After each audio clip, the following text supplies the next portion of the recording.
Oh, hey, I'm glad you're here. Welcome to Season 17 of VHS. If you're new to us, we celebrate people and films in a variety of ways. We began with our classic format, where each episode is about a film and the guest has the profession portrayed in the film. We've done everything from Vibes with a psychic, Road Games with a truck driver, Teen Witch with a witch, to Class of 1999 with a teacher, and Sons of Steel with Rodney of the Dead Milkmen. We then added our new release late return format where we champion current things we're enjoying, from books to music to movies, before a look back at a lesser seen film. Then, as we evolved, we added Screen Teens, where a guest chooses one film seen on the big screen for each year they were a teen that played a role in forming their taste in movies. We also have celebrated movie moments and music moments in movies. We do a goth series, a director spotlight. You can find them all wherever you're listening to this episode. Just please rate and review, as it helps others find us. This season sees all of our formats return and a mix of returning guests and some really incredible new faces. If you've followed us, you may also notice we've got new intro and outro music composed by Aleli Cheval of Telefonema and Gornica. Do you like the new music? Well, you can let us know, because we now have a number that you can call or text and leave us a message for the show. So, if you love the music or have thoughts on the film discussed, you can reach us at 503-395-8858. It's a real thing. Go test it out at 503-395-8858. You might just hear yourself on the show. We have new designs up in our Threadless shop. You can get all of our amazing episode artwork created by Celine Cordero at vhspodcast.threadless.com. Another great way to spread the word of VHS and look awesome doing so. Everything from totes, stickers, shirts, hoodies, mugs, magnets, and more is all there. It looks really great, if I do say so myself. Lastly, patreon.com/VHS, you can join our prize pool. I send out gift boxes of hot sauces, movies, stickers, buttons, candy, things I've collected from my video store days onto the stores I visit and support now. Think of it more like a thank you for the support, and you can read my thoughts on movies that we won't cover here, as well as find some lost episodes. More is always on the way at patreon.com/VHS. We think of the Patreon as a way for listeners to play a role in creating art. Our music comes from artists in Buenos Aires. Our original episode artwork artist is in New Mexico, so by supporting us, you're directly supporting artists from around the world, and that's a pretty good thing to be a part of. So even if you're not an artist, you can play a role in creating art. It's pretty rad. But you know what else is rad? Season 17, so let's get to it. The film is Soul Survivor, the guest is a producer, and this is VHS.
Greetings and salutations. This is VHS, the podcast where each episode is about a film and the guest has the profession or experience portrayed in the film.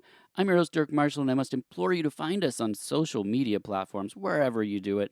We do fun things like the Saturday Random Stack, where we post 20 to 25 DVD, VHS, or Blu-rays and ask you to tell us your top 3. Just fun stuff anywhere that we're on the socials, so look for us there. And also a kind reminder that if you are cheating death, please leave your neighbors out of it. My guest for this episode is Joshua Johnson. Welcome. Hey, thanks for having me. Now, you're an editor, director, producer with over 20 years of experience in the field. Is that safe to say? Yeah. I moved to Los Angeles back in like I graduated college and I came to Los Angeles back in like 2004. Mm-hmm. And so yeah, it's been like 20 years. That at that time I was just a PA. I was just like Sure. trying to get any work I could possibly get. I did some editing back then and some like assistant camera stuff back then, but fell into producing. Perfect. This whole career has been like following my nose. Yeah. So wherever I ended up is where I ended up. I love it. But first, before we get into you and the film, a shout out to our mutual friend, Damien Magista, who connected us. He's a rad movie guy, director of the short film Food Cart, musician, motorcycle madman, bee expert, and just all around rad. So shout out to Damien for making this connection for the two of us. The film that brings us together is Soul Survivor from 1984. What's your history with Soul Survivor? Oh man. Well, I just watched it Perfect. because of the podcast, but it has been on my list on my like because I have Shudder and I have a big long list of movies that I want to watch on Shudder. I think that it came to my attention because of the House of Psychotic Women. Okay. There's a book called The House of Psychotic Women, and it's written by this amazing programmer, archivist style, like film restorer person. Her name escapes me right now. But that like subgenre showed up on Shudder, and I was like, I want to watch all of these, but there's a lot of them, and so I threw it on the list and never really looked back. But then when you brought it up, I remembered that the cover was so intriguing. It's such Mm-hmm. a weird cover. This like radar screen with a skeleton. Yes, so creepy. One Mm-hmm. of the coolest covers Yes. like ever. Doesn't necessarily pay off, but it's really cool. Yeah, it's a cover that I was I, nervous about. We had this in our video store, the VHS, of course, and I was obsessed with the cover art. I didn't know what this ghoul was, this monster thing, this alien, this thing that's none of those things. The movie is not that. So I put off watching it for a long time when I was a kid, and finally, when I put it on, it really creeped me out. But this is the time before cell phones, really computers.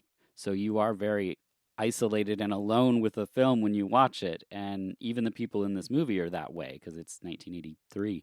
But yeah, I was obsessed with this cover art, still am. It's one of the things that I always cheat out on my shelves because I want to look at it. Yeah, it is really haunting. At the time of this recording, there's a DVD. It is streaming, it's on Shudder. But I must suggest you support your local video store like Movie Madness right here in Portland, Oregon.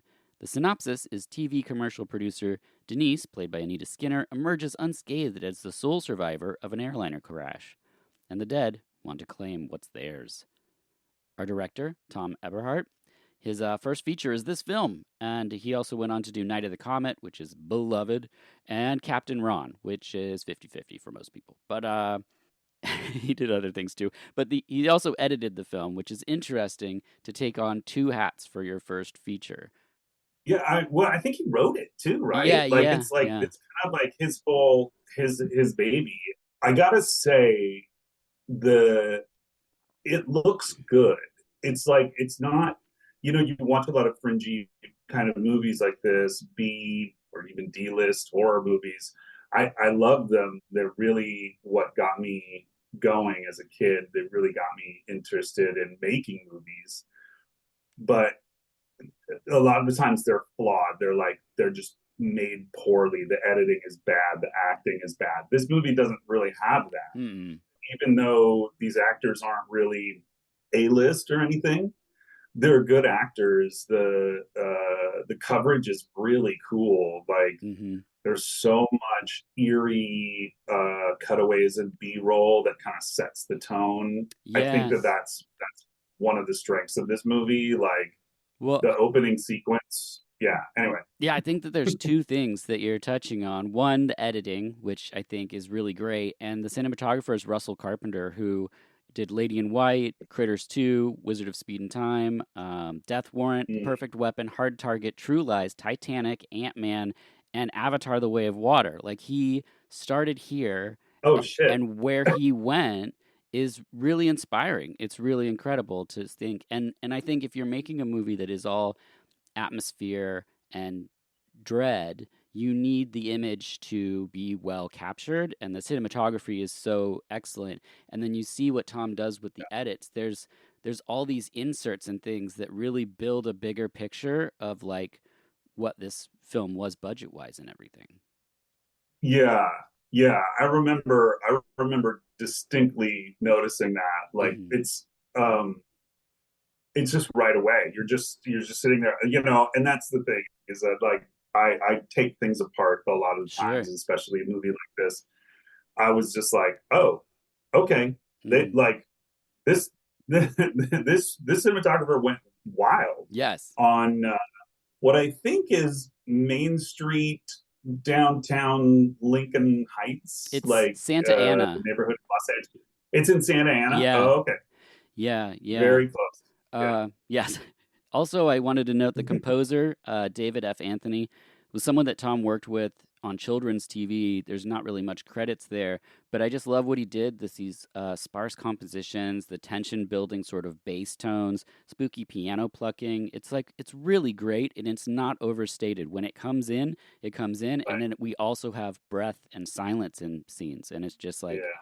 for what this is, it's one of the films that like I return to because well, we'll get to all those things. But let's talk about who stars in the film. Anita Skinner, who was in a movie Girlfriends, this, and then she just retired. She did not like Hollywood. She wasn't getting the work, so she went back to the small town that she grew up in. We also have Karen L. Larkey, who plays Carla, the producer of the film, or the actress in the film. She was also a producer of this movie. She's one of the reasons Soul Survivor was made, is her and her Hmm. husband wanted to produce a film. So that's how this came about. We also have Kurt Johnson, who was in The Fan, Ghost Story, this film, and then sadly died during the AIDS epidemic in the Hmm. early 90s. It also Is he plays the doctor? he's the Does he play the doctor. doctor? He's the love interest. Yeah. Yeah. And Brink Stevens also appears in this. We all know her from Slumber Party Massacre, Private School, Slave Girls from Beyond Infinity. She's the topless person in this and many of those films.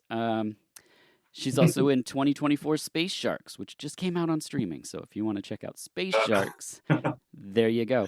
Uh, have to check that out. yeah, the film was shot in 28 days for $350,000. Sick.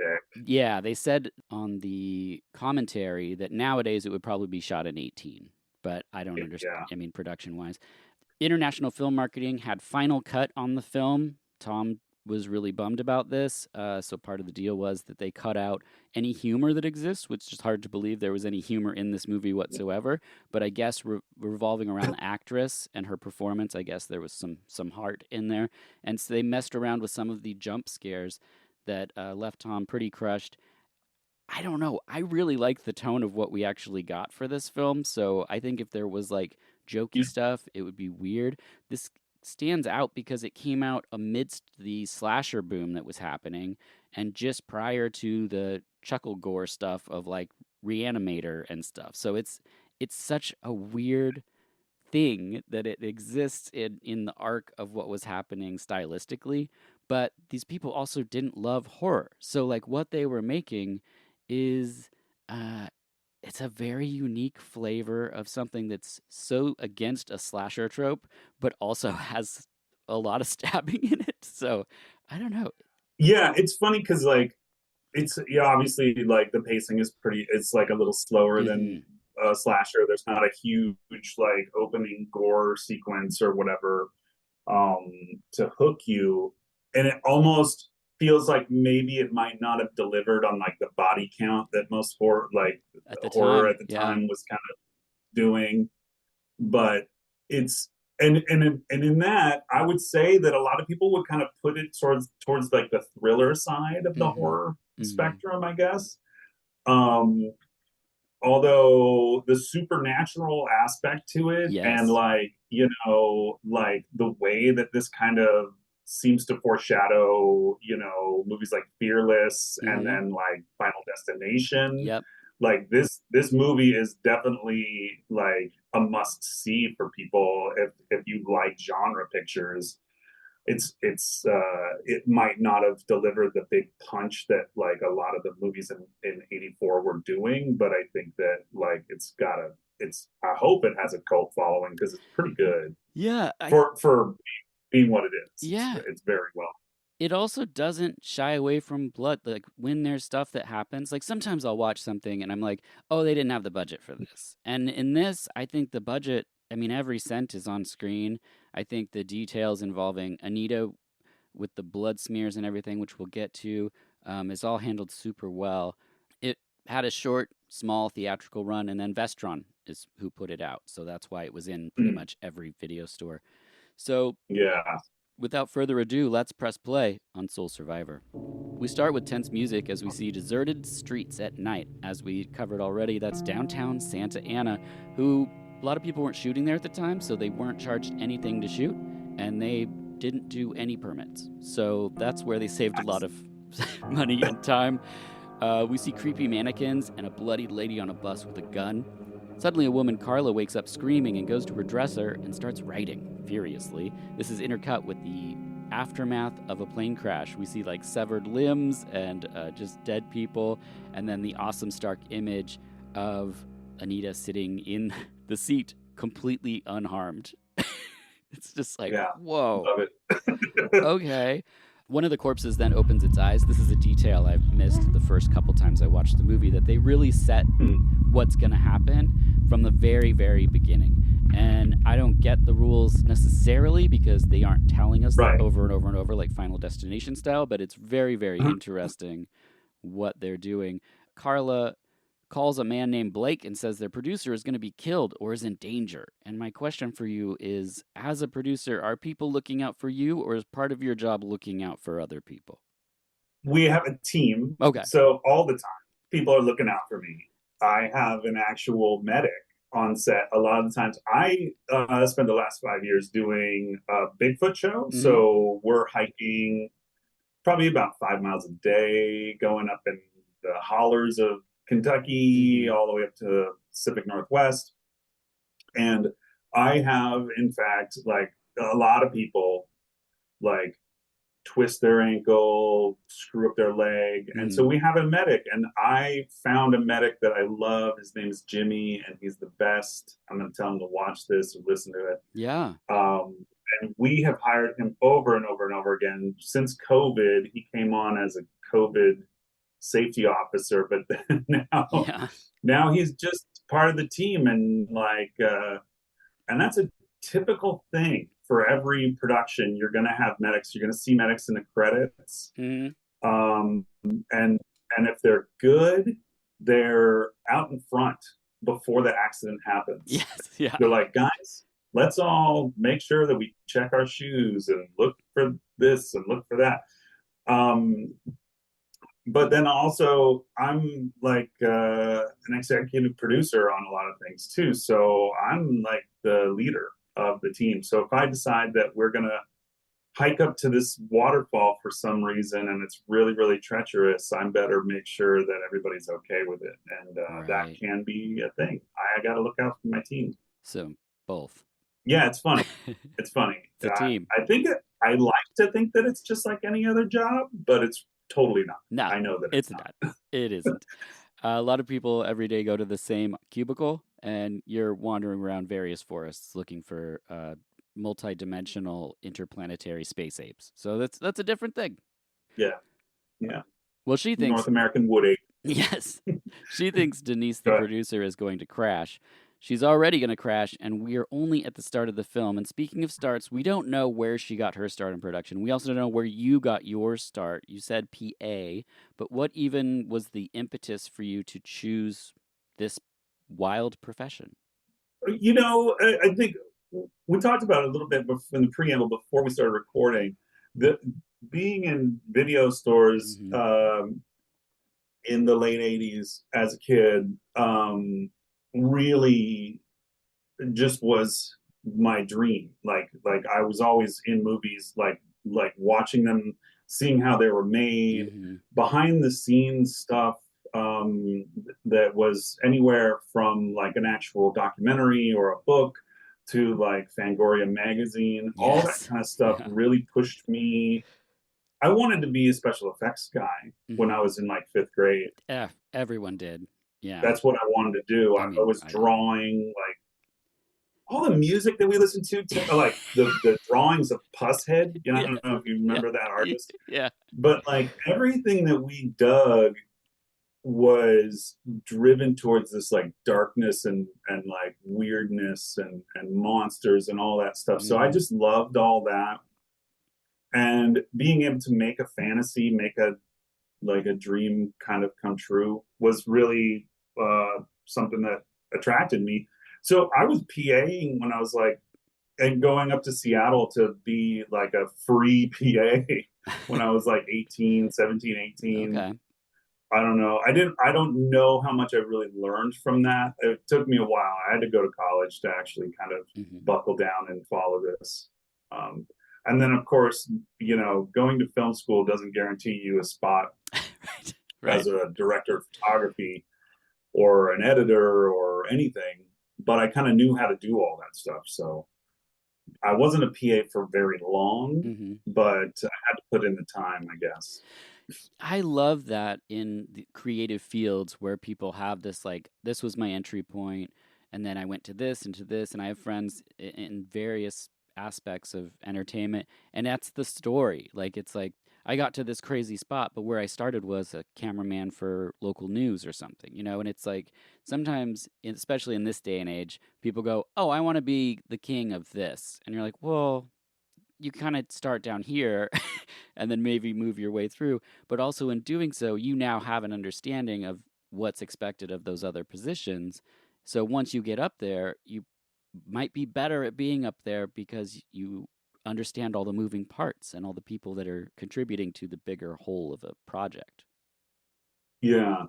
Yeah. I mean, I really, to this day, my knowledge of special effects comes in handy. I know like how to make a gag work on Mm-hmm. camera and rather than trying to make something that's gonna work in a big wide shot. You can dial it in and I know the parameters. A lot of people it kind of overwhelms them. Mm-hmm. Um, so I've done it a lot. I've done kind of almost anything. Yeah, there you go. um, so it starts at it's yeah, it definitely helps me.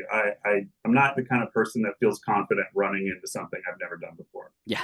Um, Understandable.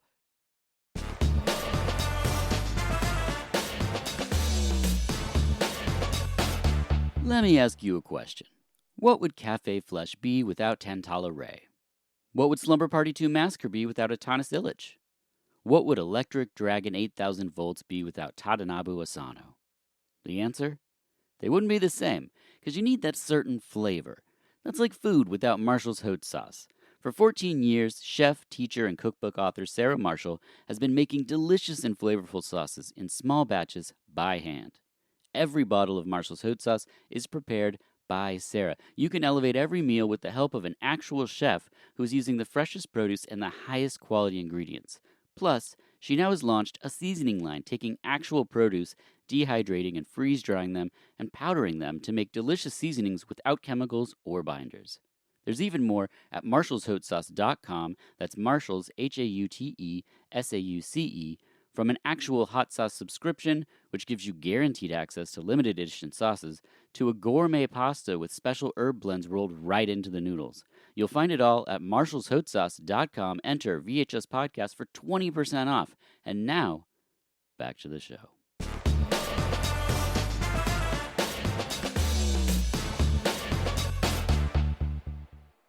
Back in the film, we see a control tower as a plane calls in and then crashes, and then we see the skull on the radar. That's the cover of the VHS situation there. It's super cool. It's very weird. It's such an odd image and completely unexplained, which I madly respect. We then we learned that she's the sole survivor.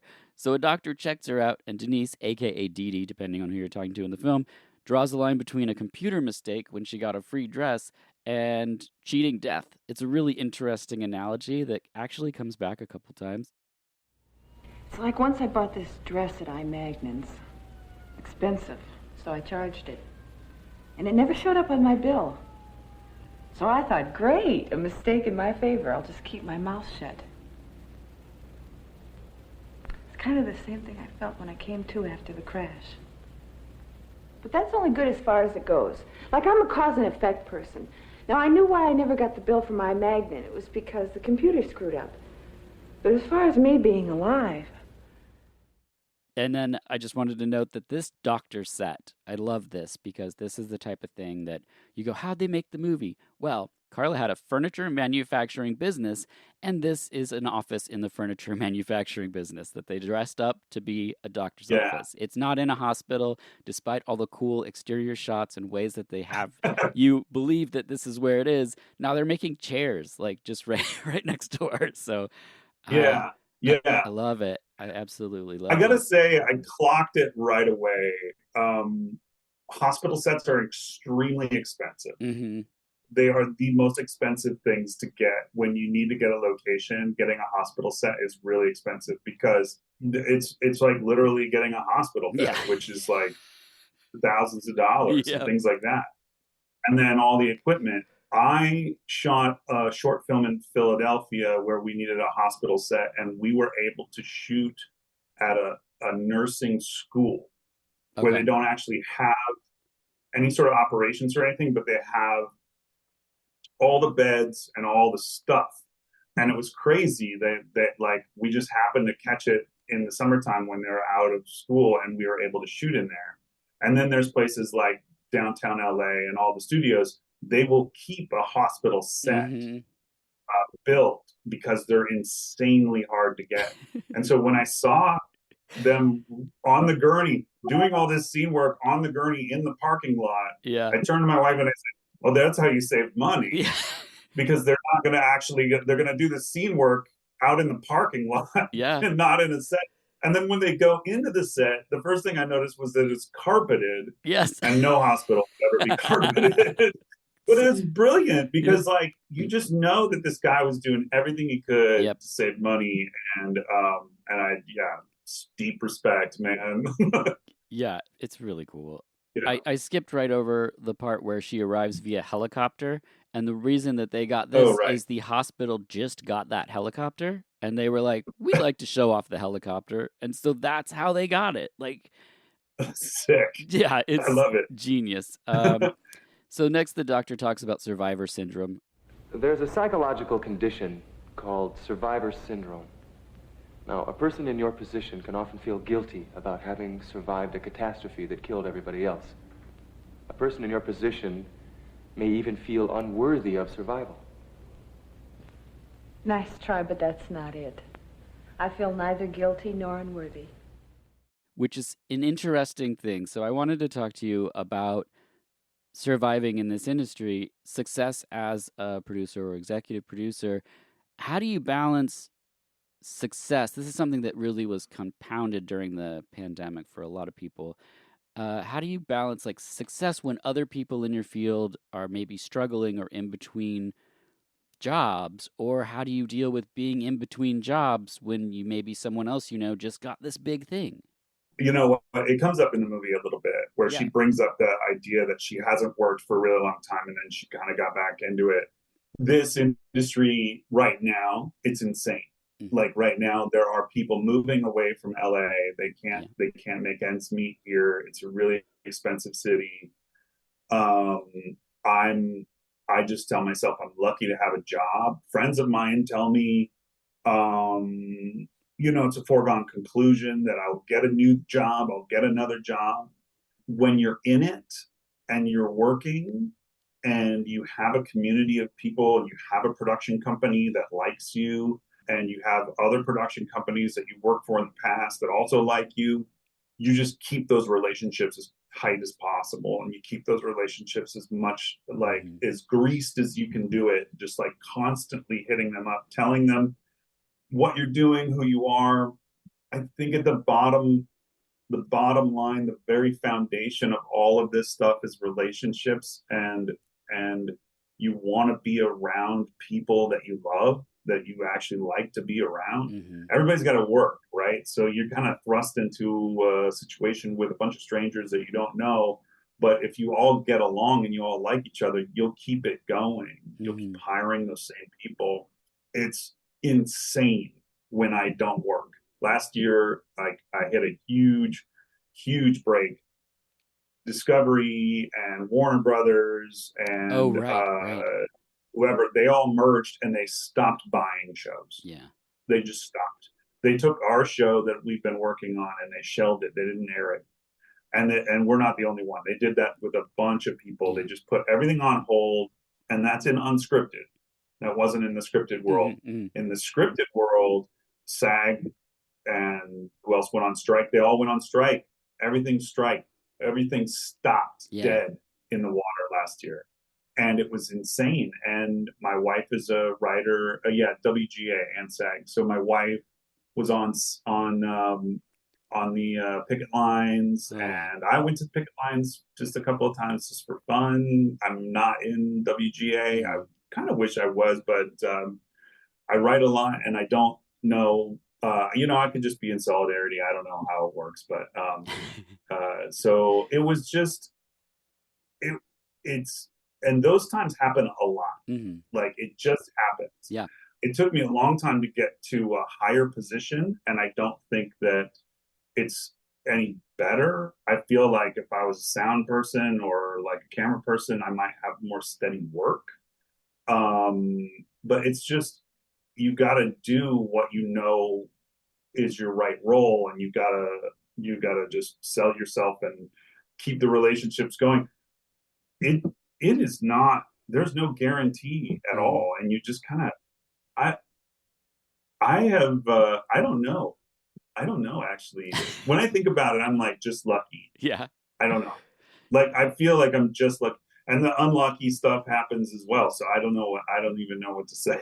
No, like, I think there are people that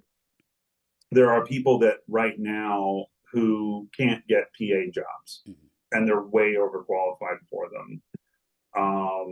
And it's just because I think maybe because jobs are running out and they don't have the right relationships with certain people that could have sustained them, Yeah. When I came to the company that I'm at right now, they had multiple shows going. And last year they had one show going. And I wasn't brought onto that show. So that's where it went. That's what happened. Yeah. So I didn't get that job. And I had to go to other companies and see what I could get and kind of scrap things together and wait until the next thing came along.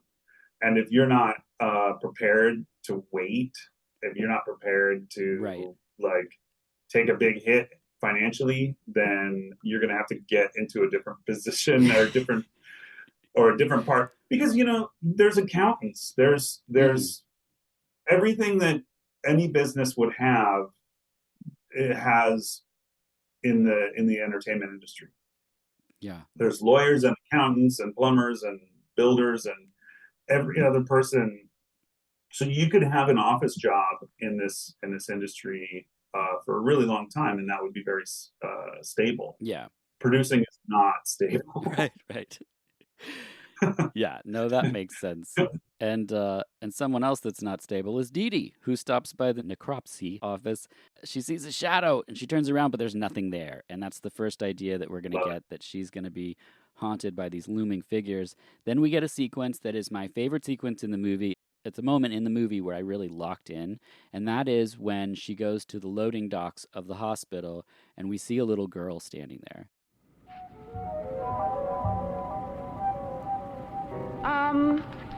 Have you seen anything of a girl in a car?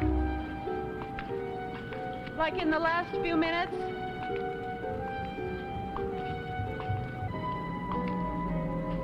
Are you all right? It's the details of this. She's dripping water from her hand, and Dee Dee is sort of caught by this image of this girl. She's like, "Are you lost? What's going on?" And then the truck starts rolling backwards. And at this point, if you're watching the movie now, you're like, "Oh, this is Final Destination. That's what this movie is." And it is like, I can't say officially, but it's very strange that we have the Final Destination franchise when this is all happening in Soul Survivor. Just like the movie It Follows, these things are like, it's hard to not think of them when you're watching this movie, but this is 1983 when they made it, 1984 I think when it was released, very far before Final Destination. But I love this dripping wet girl and the truck that almost crushes Dee Dee. It's really a great sequence.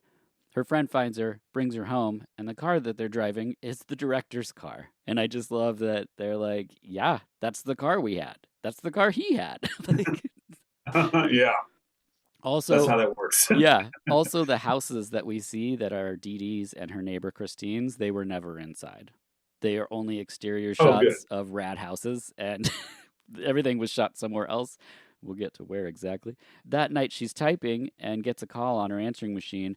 So I wanted to ask you about producer hours. Most people's jobs are 9 to 5. Take it home if you want, but usually leave it in the Yeah. office. Are you available 24/7 when you're working on a project, or do people like not Yeah, call after 6? kind of. Yeah. I literally wrapped last week. I've been answering emails all this morning Yeah. for certain things.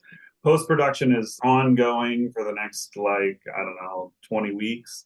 So they're going to be hitting me up with stuff, and I have to just be, that's that. And I think that that's part of the stability. Hmm. You have to be cool. You have to be like, I'm ready for anything. I'm going all night and I'll Yeah. go all day. But then after COVID, now we all work at home. So those boundaries are completely gone. Mhm. They're just blown away. Yeah. So you have to, I have kids. I have to tell people, like, hey, I'm going to be picking my kids up from school and making them dinner and doing all this stuff. So between the hours of like 3:30 till 7:30, I probably won't answer your stuff. Right. But then I'll get phone calls at 10 o'clock at night and just go for it. Hmm. Bigfoot also, Yeah. we stay out until 2 a.m. Like, production hours are 6 days a week, Yeah. 12-hour days. Dang. That is production. So if you're on set, if this movie took 28 days to shoot, that was probably, I would imagine, because they weren't going with union, they might have gone 7 days a week, and they're going to shoot 12-hour days. Yeah. But I don't know. No. I don't know but that's what most people do. It's like, if you're going to do 28 days, you're going to do 6-day weeks, 1 day off, and you're going to do 12-hour days, which for producers, those 12-hour days are probably 16-hour days, Mhm. because you're doing like a couple hours on each side, making sure, you've planned the day, and then the next day you're planning for the next day or whatever. So, yeah, it's insanity. The actual, Yeah, that would make sense. Something that's also insane is that the doctor is calling her, and he's not really checking on her. He's hitting on her. Hi, I'm back. This was really very sweet of you. Well, to tell you the truth, I sort of got used to stopping in and seeing you. And I was also thinking about what you said this afternoon. What was that? Well, about your cure for the blues. Work is okay, but I don't think you should overdo it. Oh, well, you may be right. I've got this coffee spot to do on Tuesday. Other than that, there's not much going on. A what?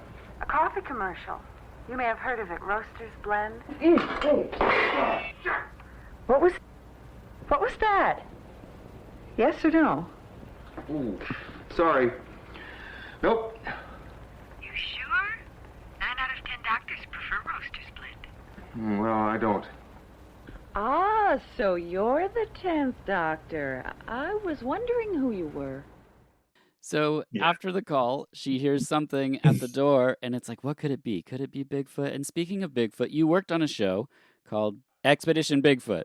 Expedition Bigfoot. I don't know when your podcast is airing, but it's premiering like tomorrow. Oh, wow. We're in season 5.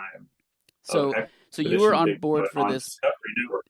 Oh, sorry, on Discovery. Go ahead. So you were on this project for all 5 years or 5 seasons? Yeah, I am. Yeah, I got brought in season 1 because I had worked on Finding Bigfoot, There you and go. that show I didn't do. the entire time, but I was on that show for a little bit. That show ran for 12 years. Whew. And when it went off the air, it created this huge crater in the deep cable networks. As we've all said at my job, there is always going to be a Bigfoot show on cable TV.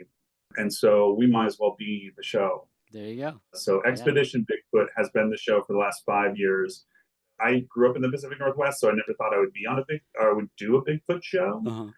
I did a lot of outdoor adventure series and competitions and things like that. And I'm very good in the woods, and I know how to find locations and get inside caves and like do big stuff outdoors with like helicopters and rappelling. And I know how to do all that stuff. So adding a paranormal slant to it didn't seem like it was all that hard.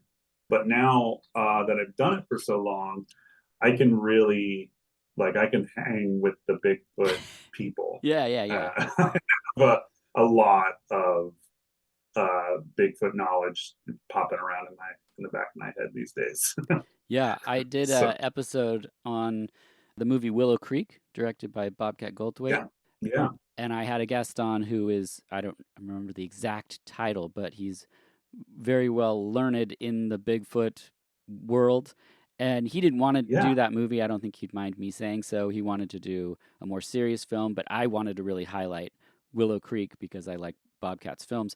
But that episode is really fascinating to hear someone talk about, you know, interdimensional things, the people that believe the flathead versus this, and, you know, all the stuff that I'm sure you've heard people talk about. For an outside person like myself, I was like, oh, I thought it was just the one video, you know, walking over the logs.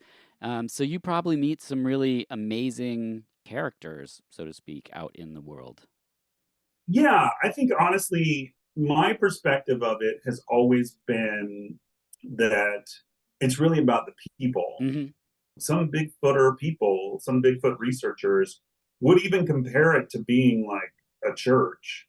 They have like all this, like, they have a community. It's pretty tight knit, but it's also, there's a lot of infighting. There's a lot of strange stuff that people go off on tangents and believe. And that's what really makes it interesting to me. Yeah. I'd love to know who you talk to. And I'll send you the link.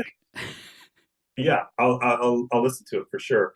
The star of Willow Creek, Bryce Johnson, is one of the main characters on my TV show. Oh, well, perfect. Yeah, he and I are very close, and we make a lot of stuff together. Oh, well, please tell him about the episode too, because as you probably can tell by the tone of this one, I'm never mocking people's efforts, or I don't cover films to make fun of them. And I genuinely love that film and the performances, and hearing about the actors talk about their experience of shooting those things, and like that big 18-minute one take sequence at the end in the tent. Yeah, I love that. So I know it's been some time since you made the film, but it's always nice to hear that your work's appreciated. Yeah. Also of note in the movie, the home is insane. This home that Dee Dee lives in is bonkers, crazy, wild. Like every color tone that's chosen, like the brightest red is put next to key lime. It's just holy smokes. And this was Carla, I think Carla's home. So this is where the producer, actor in the movie, lived. Oh, cool. Yeah. So suddenly, I love this part. Carla calls Dee Dee, and she just says, "I just want to tell you, keep your doors locked," and then hangs up. And I was like, what a terrifying phone call. Yeah, not nice. No. I just wanted to tell you, keep your doors locked. Suddenly at the window is her friend Christy, and then we cut to Carla Davis talking coffee. She's on a commercial set. Roaster's Blend is the coffee they're talking. It's take 68. We see that Dee Dee's in the control room. What is like a producer's role on a shoot like this? Is your work done pre-shooting or when you're on set? Like, I just don't know what hat you're wearing at the time. Yeah. Well, it appeared to me that her role might be just a little bit of management. Like, it was kind of funny because Like the only time that I've ever been on set for a commercial, Yeah.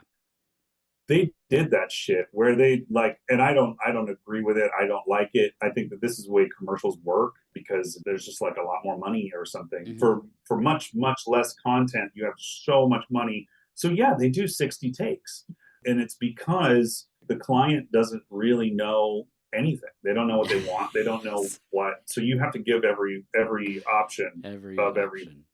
Yeah. And a lot of the times I think the producer on those kinds of sets is basically just sitting there stroking the ego of the client. Got it. Yeah. The coffee company or whatever. And she's just trying to make it seem like everything's going great.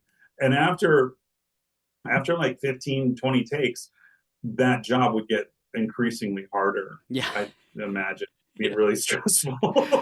Yeah. And I would also imagine that the director of this, I can't remember his name right now, the guy who made this movie probably knew that. Tom, yeah. Probably knew that this is exactly what it is. And it's so funny the way that like in the 80s and early 90s, everybody, whenever you were in the industry, you were like a marketing or an ad exec or some sort of producer in commercials and things like that. It was like such a high stress job. I don't know. It just seems kind of perfect for that. Yeah, and it's probably why everyone's chain smoking too on set. Next, the director's just not having it. He's like, "Oh, it's like a God's work is never done," which is weird because you directed something called that, did you not? Oh, that's funny. No, my wife and I, we have a script that's what it's called. Weird. Came across that online. We really want to make it. Okay, let's put it out there. It's a female serial killer. I'm in. So it's basic, and I mean, I was kind of like, she's a psychopath. It's like not like a Black Widow kind of situation. Sure. It's not like, because most of the time when people are serial killers in movies, they're men, and so they don't have to have a reason to kill people. They're just horrible. Like Henry, Portrait of a Serial Killer, doesn't really have a real reason to kill, but every time you have a woman who's killing, she's like, it's a revenge thing. It's like some sort of reason. Well, we just decided maybe we would do Henry, Portrait of a Serial Killer, but a woman. Yeah. And so we call it God's Work is Never Done. It's horrible to think that way, but I don't know. That's kind of what horror movies are about, right? Yeah, I love it. I would watch Henrietta, Portrait of a Serial Killer. So if you need a log line. Next, the doctor just shows up on set, which is weird, and then they go for a walk and smooch in a park. And this was the first thing they shot. They all showed up first day, bottle of champagne, popped it, and then shot this scene. That was I just love to think about small productions like that and people like things I'm sure you're very, very well versed in, the energy of people excited to start a project and bring to life something. And I just love that that's this moment. She quotes Lauren Bacall and then invites him over.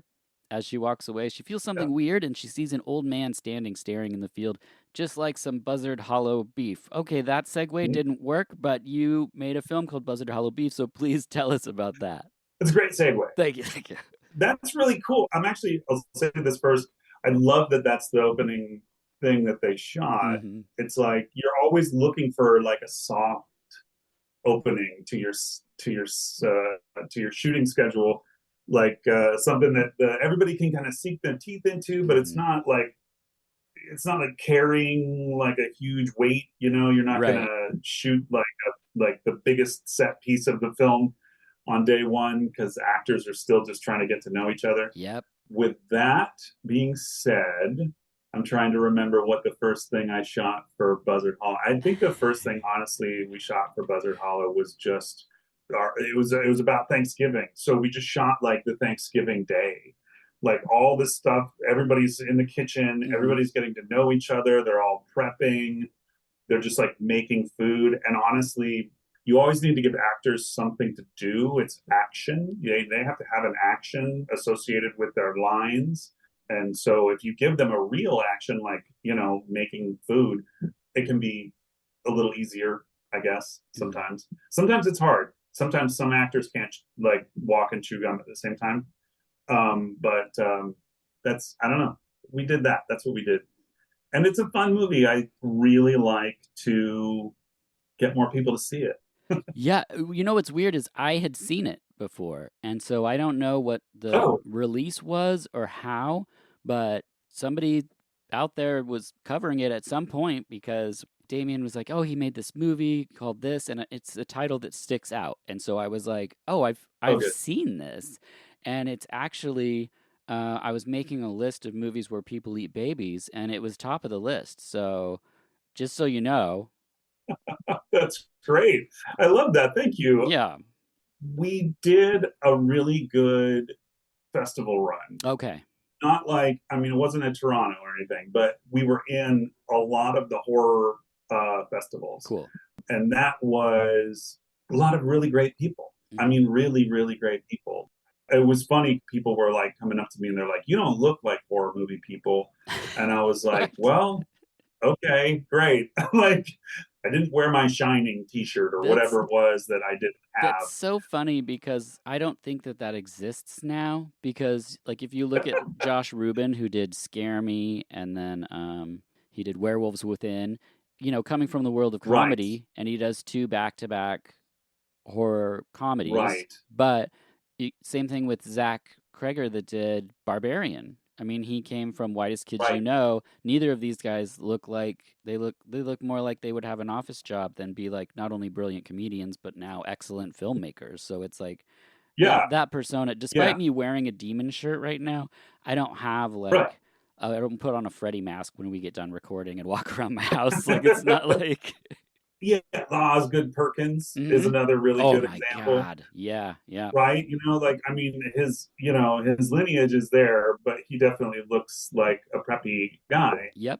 And that's really what, I was like, well, I know how to make movies. And in fact, one of the things that we did, well, almost every single person in Buzzard Hollow Beef is a comedian of Mhm. some sort. A lot of the actors came from UCB, Mhm. and then the other ones were like some stand-up comedians and people who had written comedy for like Nickelodeon and stuff Yeah. like that. Yeah. So we really wanted to have a set that was filled with fun people that were Yeah. going to have a good time and then like make it scary. And in fact, one of the Hillbillies is a stand-up comedian in Olympia, and he organized a stand-up comedy night for everybody like that wanted to do like 5 minutes from the cast. Oh, So rad. we had it all cast, and everybody came up and did 5 minutes. And the shocker was the mom, this wonderful actress Yeah. who she came up and she had been doing stand up back in like the early 90s, and she did a set that was like, I don't know that you could write it. Like, it was almost like straight from the young comedian special, like Rodney Mm. Dangerfield. She just had all these one liners that she had written back in the 90s, and Oh, it was like dialed in. yeah. Like, it was crazy.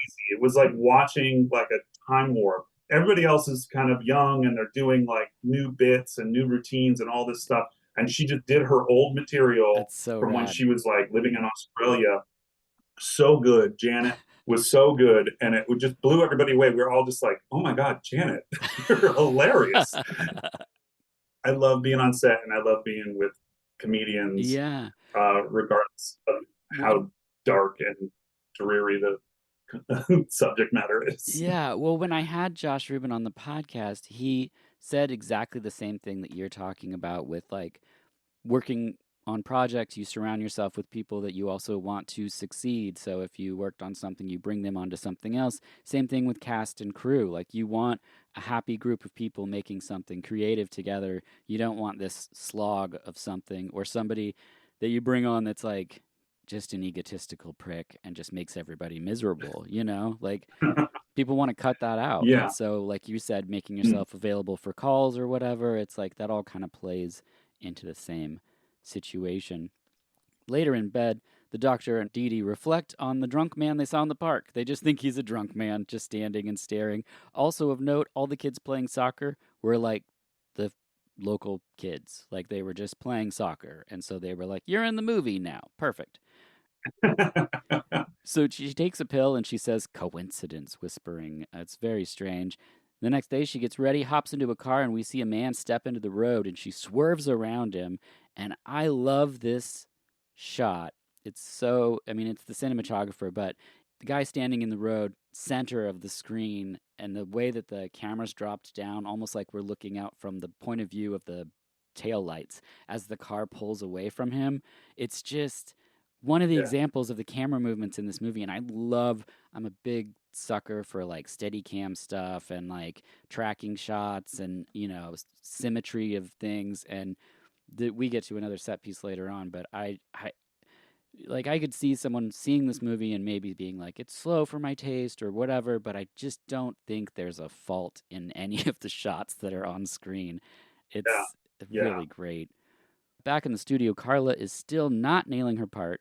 Let's talk problem solving. So if you have someone that's struggling in a situation, whether it's a movie, TV show, or something, as the producer, are you getting in there to like try to help them in the situation, or is there somebody else that's going to step in and try to like, you know, take a breath?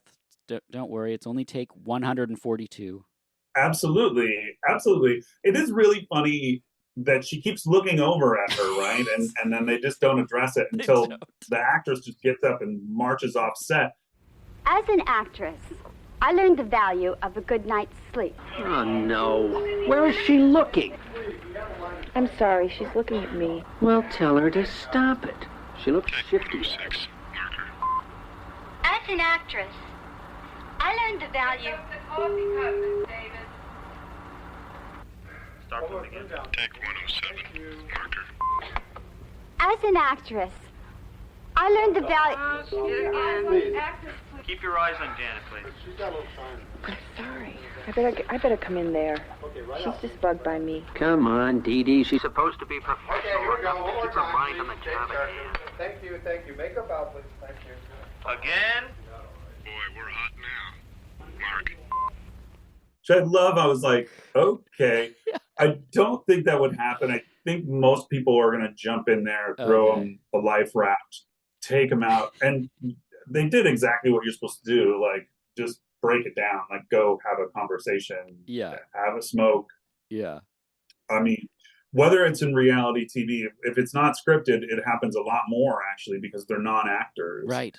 And so if you're trying to get them to roll with something and do something that's like maybe a little outside their own personality or whatever it is, you definitely have to stop down, turn the cameras off, and like reset the person, you know, so they can play make believe.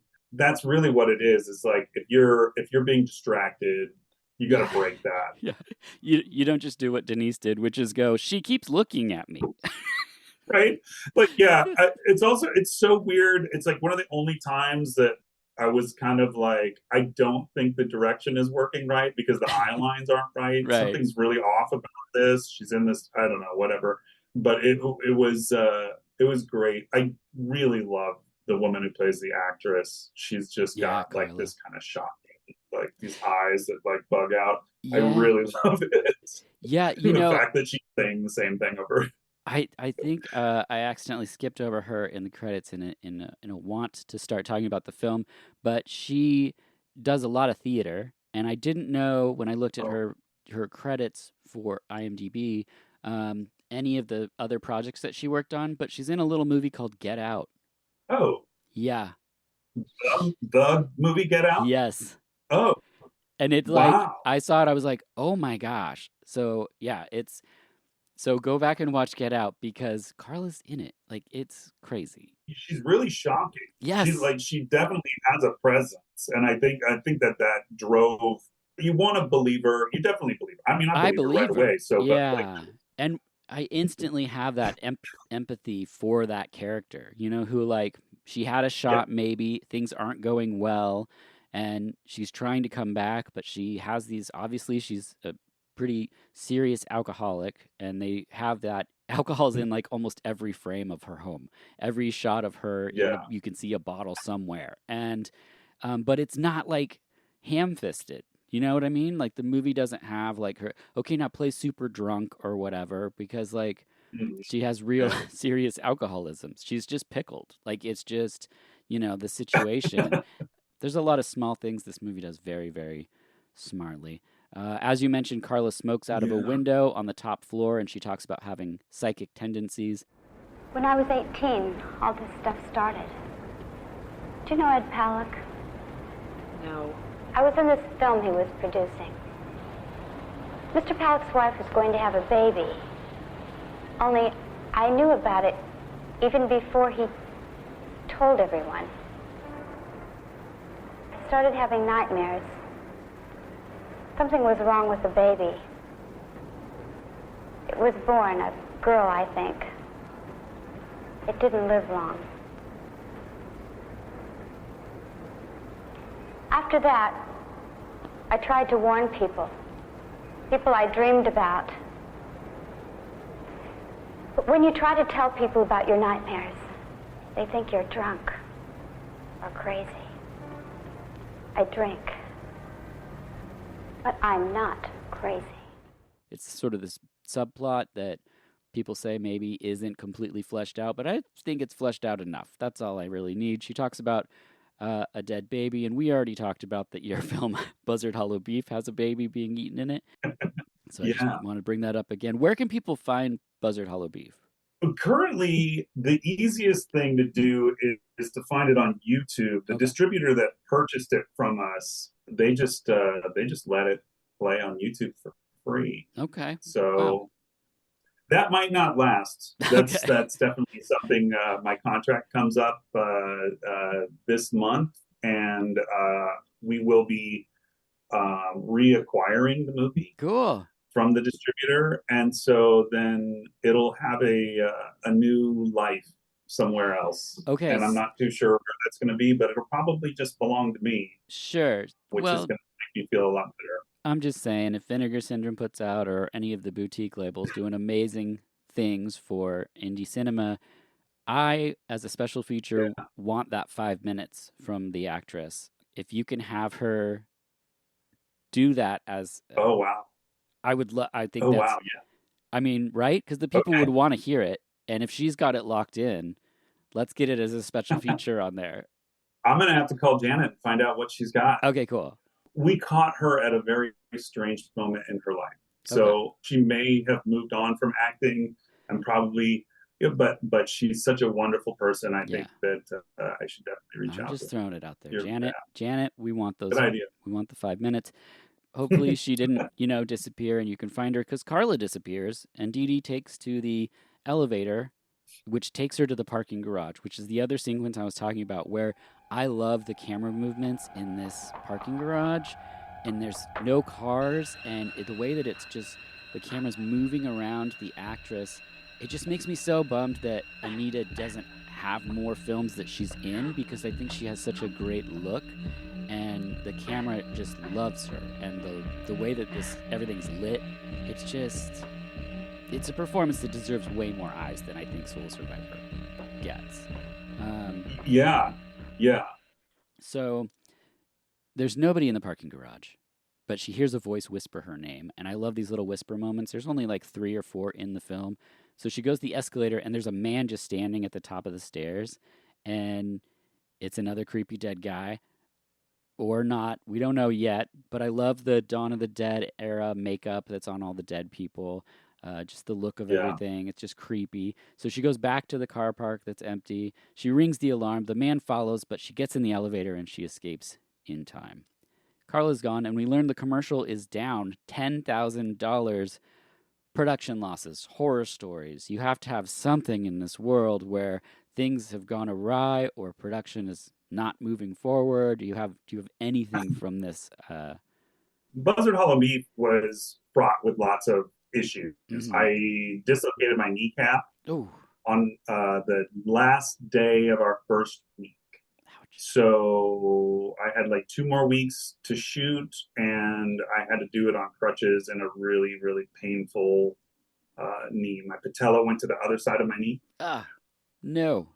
Yeah, stuff like that happens all the time. Like, people get hurt. Season 1 of Expedition Bigfoot, one of our main cast members, he just completely lost it. So we had we had an ensemble cast. Everybody's kind of dependent on each other. The network is there. The executive producers who own the company, a production company, they're there. Everybody's there. This guy, they turn the cameras on. He just shits the bed. Oh. Can't do it. He's having migraines. He's throwing up. He can't leave his bed. Oh my gosh. All sorts of things happen. So within like 72 hours, we have to recast and get a brand new cast member in. That was not easy because the list from the casting agency was really funny. We, have all these wonderfully like buffed out dudes who look really good and they're models kind of, and they can climb mountains and they're outdoors people, and then they don't know what the Patterson-Gimlin film is. Right. They're going like they're Sure. like I have a list of guys that are like supposed to be number one for a Bigfoot show. They're really just like outdoors freaks. Like they're outdoor jocks. Yeah. And I was like, what am I doing? It was like up all night calling these people all over the country, like trying to find the right guy. And not a single one of them could talk intelligently about the phenomena of Bigfoot. Yes. Yeah. I've been on shows where we're shipping like trucks out to set. Like we were doing a doomsday prepper shower, and these people were building a giant compound, and we were going to go out there and film it. And all the money was there and everything was there, and we're set up. Everything was going. And then the network had a seminar. I don't know what it was, like some team building seminar. And they came back. They decided they don't want to do the show. Ugh. No explanation, no nothing. Money had been spent, all of that. And everybody just lost their jobs. Oh my gosh. And it just went away. And that just happens. Oh. That just happens because it's a creative endeavor and anything can happen. Oh my gosh. So yeah. And those kind of problems, it's so funny because like you can solve them. You can solve creative problems. And having problems on set makes neat creative things happen. But it also like just pulling the plug and just saying no happens too. Yeah. So I don't know. Terrifying. That's weird. Yeah. Well, back in the film, at dinner, the doctor and Dee Dee discuss that she feels like she will be caught, and he explains survivor syndrome, the idea that a sole survivor dies within months of surviving, which is an interesting premise to the film. Outside, we hear thunder. There's an impending storm situation in this film that is a really nice way that they've layered dread in. And they start like saying a storm's coming, then they have the thunder sounds, then we start getting rain, and it's just this nice pressure cooker that they have on top of this little film. She looks outside and sees someone standing in the rain across the street. It's pretty haunting. And that night she takes her meds, but she throws up. And we next get Dee Dee's neighbors playing strip poker. And this is like clearly a thing that's in there because it's the 80s. You ought to marry these cards. How can somebody who's stoned most of the time play cards so good? Cosmic awareness. Come on, Annie. Cosmic awareness. Yeah, she saw God last week. How did he look? Not so good. Like he wasn't eating right. The kids were all students of the producers. And one of the producers is an acting teacher, so that's how they found most of the cast for the film. The only person they didn't know was Anita. Everyone else in the film were actors from the school or just friends. There's a part where Carla, the actress, but also the producer of the movie, her son plays a corpse, and he's just laying face down in one scene of the movie because they needed a corpse, and so that's how the movie gets made. So Dee Dee interrupts this party. Then the two of them hang out. She passes out on the couch. Her friend runs over to her house, but someone's inside. So Dee Dee investigates and then snags a marshmallow from a marshmallow jar that's in the kitchen, which is a moment that has haunted me since I first saw this movie. Were we decantering marshmallows in the 80s? This is insane. She just grabs a jumbo marshmallow. Yeah. I don't know. I mean, that you gotta love it. It's like a detail that they just decided to do. Yes. That's why we love these weird movies Seriously. from the 80s, I think, and 90s even. It's so... something that was probably personal or just a weird choice. They're like, just eat and it one of gets the the movie- marshmallows. And she's like, oh, these are just normally on display, so of course I will have one. It's so weird. Or art direction was like, hey, what am I going to fill in this? Just, I'll put some marshmallows. Yeah, we've got jumbo marshmallows, part of the catering. So her friend goes into her house, so it's her, it's him, and then I guess the devil makes three. You produced something called You, Me, and the Devil Makes Three. What can you tell us about that? Oh, the editor from Buzzard Hollow Beef. Okay. He is like super fan horror guy. Like Awesome. deep man. Like the guy is like so good. He edited the film and then he wanted to do an anthology. He got one of the shorts done and I wasn't working at the time. So the next short, I was like, hey man, I'll produce it. I'll get you locations, hire your sound people, all your people. Let's just get this going. It was really, really tough. It was insane. We crashed a car into a tree. Awesome. I'd never done a stunt like that before. That was pretty brutal. We got a bunch of cars. So being on set with a stunt driver team was really, really cool. Normally, you think like you can get in a car and you can drive it fast and you can drive it. This guy could get in a car and we had like multiple normal cars, like a Honda Civic and other things. He'd get in a car and he'd just squeal the tires immediately. Like it was just like, I don't know how you do that. It's like amazing. And then we drove it into a tree. Yep. In which case, like we're renting the location in Los Angeles in a park. You can't hit any trees. Trees are pretty precious down here. So I was like, okay, can we build a tree? What does that look like? And we built a tree. Our department built a tree and we ran a car into it. And then like the car is not going to really break either. So then you have to like build a broken car.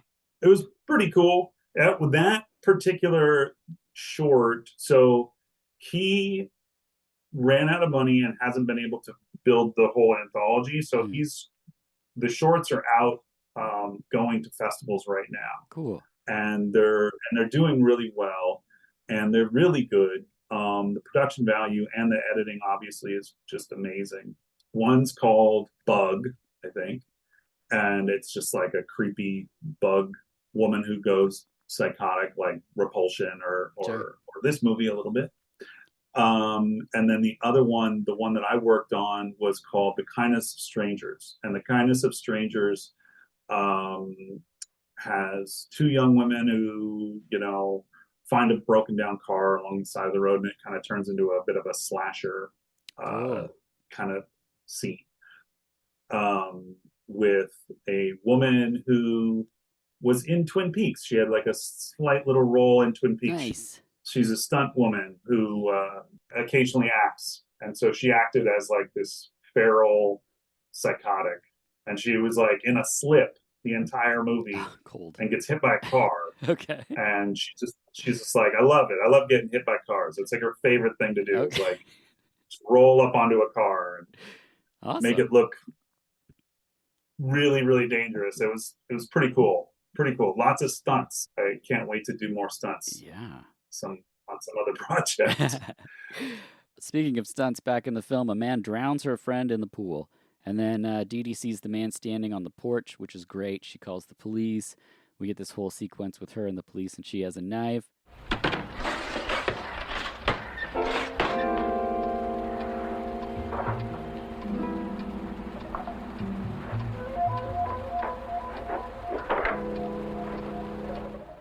She walks around the house, hearing her name whispered again. She stops at a window. We see the rain running down her face, which is brilliantly captured.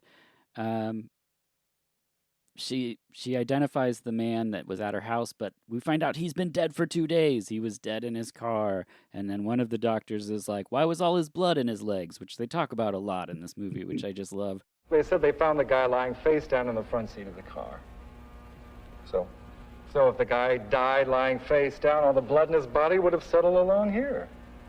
Didn't it? No. Every drop of blood in that guy's bod drained into his legs.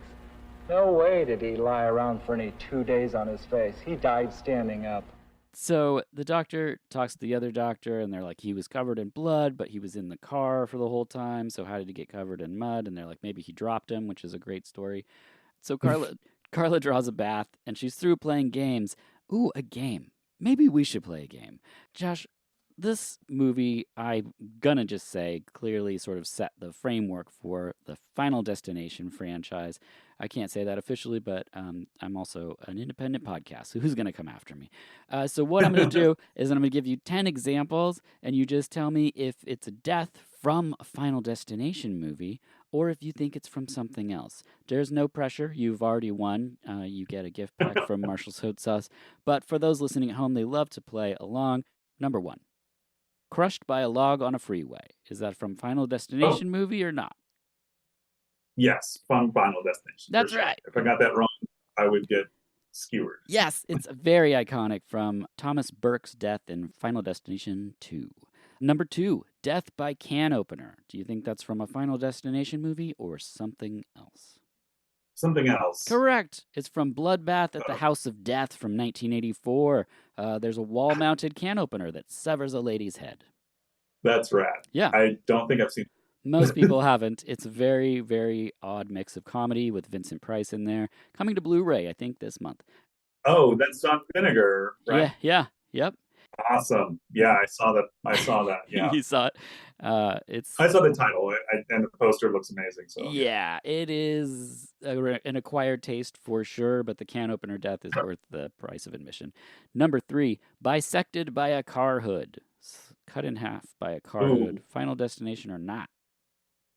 I'm just going to say yes, Final Destination. Correct. Yes, there's a lot of people cut in half by things in Final Destination movies. Yeah. This was one of my favorites. Number 4, guts sucked out of their butt by a pool intake jet. Is that Final Destination or not? I'm going to say no. This sounds amazing. I can't wait to watch whatever this movie is. Well, get ready to watch the 4th Final Destination movie because it's in the Final Destination.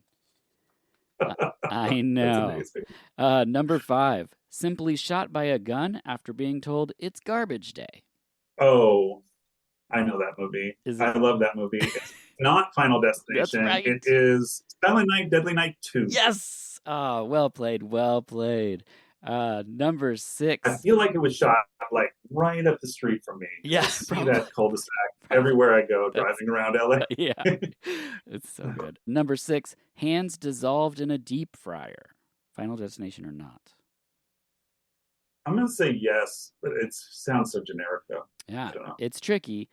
It is not. It's from the Toxic Avenger. Yeah. Oh. This one also has a 6B. Corn dog head. Someone's head was dipped in corn dog batter and fried. Was that Final Destination or not? Oh, I guess I'm just going to say yes, Final Destination. No, I'm sorry. That's from Blood Diner. Yeah, Blood Diner. Blood Diner. Jackie Kong's classic. It's 2 deep fryer ones, so I just had to keep them in the same one. Number 7, burned alive in a tanning bed. Final Destination or not? No, I don't think so. This is the wild thing. Yep, it's in Final Destination 3. Is it? Yeah. Is it also in... Oh my God, I can't remember the name of the movie. The Gym. Death Spa. Death Spa. She gets badly burnt, but I believe she dies outside of the tanning bed. I did an episode on that one with a fitness instructor. I highly recommend checking out our Death Spa episode. Number 8, yes. Hacked 4 times with an axe by Little Timmy. Final Destination or not? Oh, no. Correct. It's the first 2 minutes of the movie Pieces from 1982. Right. He's putting together the puzzle of the naked woman, and his mom comes in and is like, no. And he's like, well, I'm going to ask you a question, Mom. And she's out of there. Yeah, that's right. Number 9, impaled by a meat skewer. I'm going to say yes. This was a trick one because, yes, it does happen in Final Destination 5, but it also happens in Happy Birthday to Me. So, oh yeah, you were right either way there. And number 10, the final one, shot in the head by compact discs. Is that Final Destination or not? Ooh, this is a hard one. Well, I'm gonna say yes. I'm gonna say yes, but I think I know other movies that it's happened. Give me one of those. So go. Yes. Which one did it happen in? Isn't there a Hellraiser, like Hellraiser 3? Yes. The guy turns into. You're correct. The Cenobites as. Yeah. His name is CD, Yeah. unfortunately, and he shoots CDs out, and it made me so mad I almost left the theater because I love Hellraiser 2, and my first theater Hellraiser was 3. Brutal for me. Yeah, I mean, got a little bit of a soft spot for the Hellraiser movies. I really want to watch them all, but I have not been able to. Oof, you really... I don't know anybody else who would watch them with me. Yeah, same. I own them all, and let me just tell you, after 5 gets pretty challenging. But, you know, I liked that one. 2022. I like the newest one. It was yes. really good. I thought it was really well done. Back in the film, Dee Dee takes a cab home to get some clothes. The driver's a total creep, and the voice on the radio is the director, Tom. Dee Dee looks for Christy at the house, finds the knife drawer spilled over. Her driver pulls over to pick up a lady, and it's the dead neighbor with a knife and very high-waisted jeans. It's an excellent little sequence. As the movie ramps up towards the finale here, the doc pulls over to see the cab. There's the pool of blood. He takes off in what can only be described as an amazing race. Oh, you were a showrunner on that? Was that correct? No, not a showrunner. No way. Okay. Showrunner is going to be like the executive producer who is responsible for everything. So that's going to be like your Aaron Sorkins of the world. Like those guys are the showrunners. Okay. Like be an executive producer who writes, produces, directs, does everything, kind of has to do everything. Literally is 24/7 making the show. I was a producer in post-production at The Amazing Race. I started as a PA. Oh, wow. Okay.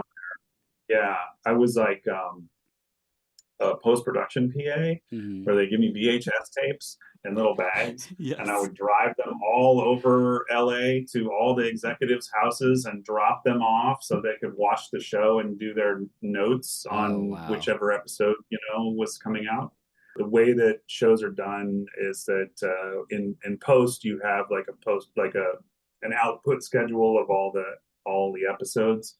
So you'll have like the rough cut of episode 1 is like internal, and it has to go to all the internal people, and then it goes to the network, and then they have the network rough cut 1, network rough cut 2, however many rough cuts you get, and they'll do notes on those, and then you have to change the episode based on the notes that you get. So great. Delivering copies of episodes is a really important thing. And back in the day, 20 years ago, you had to do it on VHS.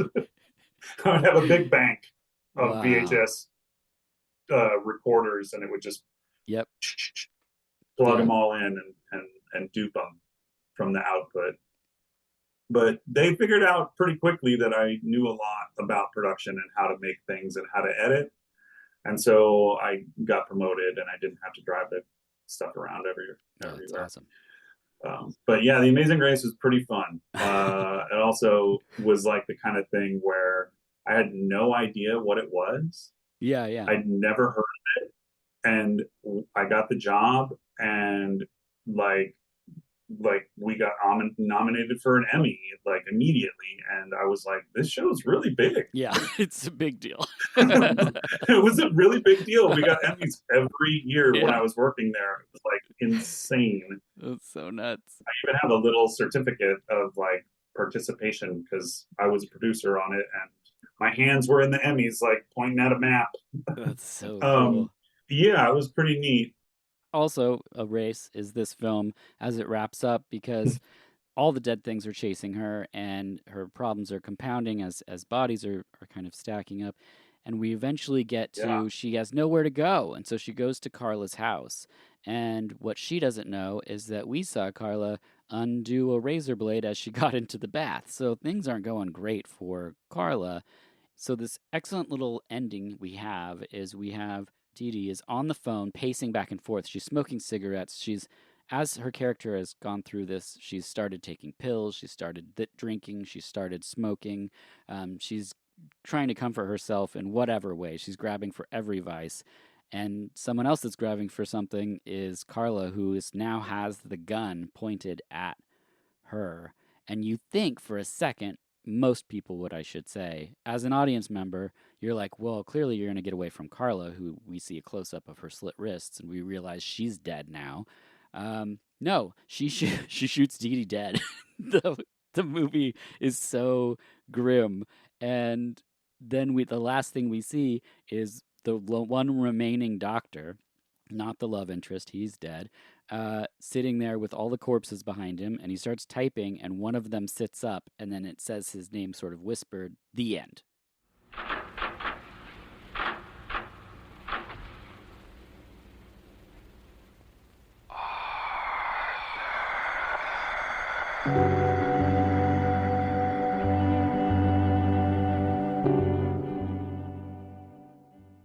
So then you're just like, wait, what? Because if Death was reclaiming Dee Dee, like, what did this guy do? Like, yeah, why is it still going? The rules aren't ever explained. No, it's. I thought it was a very satisfying ending. Yeah, though. because it's not I did sad love the twist that she's dead. She's now dead, and she's now committing murder. Yeah, dead people committing murder. You know, that seems to be the thing. It was almost as if she was supposed to explain the rules when they're in the stairwell. Yeah. Right? She's having that cigarette and they're in the stairwell, and you really expect all the rules dumped. Yeah. Like the exposition is all going to come out. Like Tony Todd, right? Yep. From Final Destination. For some reason, there's this black guy down in the mortuary who knows everything that they need to know about the rules of death. Like, just for some reason, why? You know, why? Mm-hmm. Like, okay, just go talk to him. I think, you know, it's a trope, but it's a thing that needed to happen, and they don't explain the rules, and you just kind of go, okay. Yeah. Oh, all right. But I do love the fact that the bodies do start to stack up towards the end, and then you do get this little twist where she's the woman who's actually the only person that's been the harbinger and like seems to understand all of this stuff, has now committed suicide. Yeah. I love it because it's like you get, even though it's shot in Santa Ana, it feels like it's shot in, like, you know, east side of LA. Yeah. These neighborhoods of LA. It looks like Topanga Canyon. A lot of that stuff looks like some of those canyons where a lot of people live. That actress having psychic abilities, and being in tune, and like there's a moment where one of the kids is like, do you meditate or do anything like that? Yeah. This whole story and the paranormal side of this story feels like very industry bound, like LA industry stuff. Yeah. People are really open-minded here. They want to believe in all that shit. Yeah. And they do, and we love it, you know. I do have a question for you regarding this situation with the two of them. So Carla has psychic abilities, and she calls Dee Dee to be like, hey, can we work this out? I know I'm fired from the commercial. And Dee Dee's like, no. And then Carla kills herself. Do you think Carla kills herself because she knows that the dead are killing Dee Dee, and now that she's fired from the show, she's like, well, then I'll kill you? Like, is there something evil at work there with Carla's character? Because it's an interesting thought that's not addressed in the film, but the way that it progresses, like, why have the scene where she calls Carla? I mean, I just assumed that she was so tortured by right, like all of her own visions. I think that's what it is, yeah. And she was just reaching out to finally get like somebody else to agree with her. Yeah. And then that person denied her. Yeah. And so she was just like, I'm done. She's like, I wouldn't read too much. It made sense. Like, I was like, yeah, she's you know, it's just she's been spiraling for a long time. Yeah, it's interesting that she's the one that takes her out. I don't know. Well, it's kind of perfect. I thought it was actually a really, really good way to go. It's well wrapped when you up. see the mark on her arm, like, right? So like once you see that, you're like, yes. Yeah. I also love that it goes full circle. Like, the car is broken down. She's got to catch the bus. Yeah. She almost kills those guys who are just like walking. Yeah. That's a really good moment where it's like, we're not gonna hurt you. What? Like she's Yeah. like got a gun. Like yeah. It's really good. Well, you've been very gracious with your time, so I don't want to take up too much more, but we got to do just the final thoughts. Anything you'd like to include as we wrap up on Soul Survivor? I would definitely say to your listeners that if they haven't already seen it, they should definitely check it out. Agreed. Yeah. It's one of those movies that kind of sticks with you.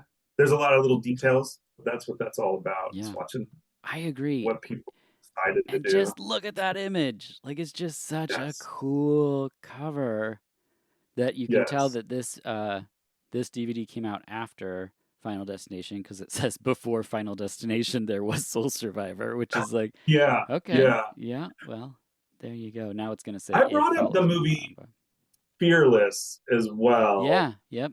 Just because that's like they just deal with survivor's guilt so well in that movie. Yeah. Even though it's like a drama. It is. I haven't seen that in a long time. Was that Anthony LaPaglia in that, or who's the lead? Oh, I don't remember him. It's Jeff Bridges and Jeff Bridges. Okay, there was another film I'm thinking of, but yeah, that's right. And Rosie Perez. Yeah, there's right? 2 Survivor movies came out the same year. I can't remember what the other one is. It's yeah, me, but I'll put it in the intro here. But yeah, there's also that like sci-fi one with Chris Christopherson. Yeah, Millennium, is that one? Yeah, there's something about that seemed to kind of, I don't know, maybe it was just like the plane crash footage. It's like all these parallels that are there, but not necessarily really there, you know? Movies like that, it's just inspiring, you know? You just get this weird, and the fact that they don't have any rules and that they don't tell you why this phenomena is happening. Yeah. You just get like the ramblings of like this guy in the mortuary who's like, everybody's legs are filled with blood. Yeah. Well, and it's, if I had to nitpick, it's that when the friend, the neighbor, is drowned in the pool, like when they actually start, the dead actually start killing, it's like, if it didn't happen, people would be like, this movie is probably really boring. But I find it so creepy, the just standing and lurking that the corpses are doing in the beginning of the film, that, I mean, obviously you need something to happen for the back half, but the second they start killing, I was like, oh, but why was she's just in the wrong place, I guess, but like... Right. But they're just pretty indiscriminate. Yeah, right? Which is also why great. Is she... Yeah.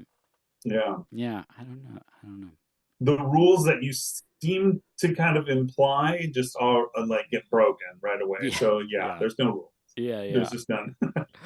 Well, I love it. Thank you so much for giving me this time for this episode and for watching Soul Survivor with your wife, I believe.